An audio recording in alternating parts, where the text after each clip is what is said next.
Today we're tackling a problem that involves assigning a unique rank to each element in an array. The challenge is to efficiently determine each element's position relative to others, considering duplicates, and return a new array with these ranks. Given an integer array, our task is to replace each element with its rank. The smallest element gets rank 1, the second smallest gets rank 2, and so on. If 2 or more elements are equal, they must share the same rank. The ranks should be integers, starting from 1. For instance, if you have 40, 10, 20, 30, the output should be 4, 1, 2, 3, corresponding to their sorted order. A naive approach would be to iterate through the original array. For each element, we could iterate through the entire array again, counting how many distinct elements are smaller than it. This count plus 1 would be its rank. To handle distinct smaller elements, we'd likely use a hash set. This involves nested loops, leading to a time complexity of O(n squared). Each inner loop potentially adds to the hash set, and the outer loop runs n times. Space complexity would be big O of n for the result array and potentially for the hash set in the worst case. The key insight for an optimal solution is realizing that sorting the array can reveal the relative order of elements efficiently. First, create a copy of the input array and sort it. Now, iterate through the sorted array. As you traverse, assign ranks. We'll use a HashMap to store each unique number and its corresponding rank. Initialize the rank to 1. For each number in the sorted array, if it's different from the previous number, increment the rank and store the current number rank pair in our map. If it's the same as the previous number, it retains the same rank.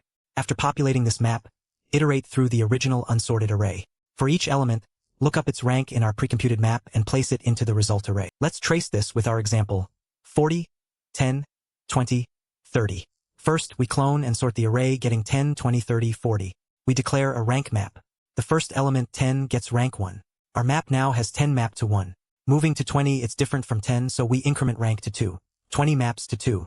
Next, 30 is different from 20, rank becomes 3. 30 maps to 3. Finally, 40 is different from 30, rank becomes 4. 40 maps to 4. Now, we iterate through the original array, 40. We look up 40 in our map, which is 4.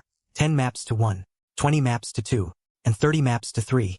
This gives us our final result array. The final result array is 4, 1, 2, 3. This is correct because by sorting and mapping unique values, we efficiently determine each element's true rank relative to all others in the input. You'll spot this pattern when a problem asks you to assign values based on relative order, especially when dealing with numerical inputs that need to be categorized or ranked. Anytime smallest gets rank 1 or relative position matters is mentioned, think about sorting as a primary step to establish order, often followed by a hash map to store and retrieve these ordered properties efficiently. The time complexity is big O of n log n, linearithmic time due to the sorting step. Space complexity is big O of n for the cloned array, the result array, and the hash map. This sorting and map pattern is incredibly useful. Try applying it to other problems involving relative ordering. Don't forget to like and subscribe for more DSA insights. Bye.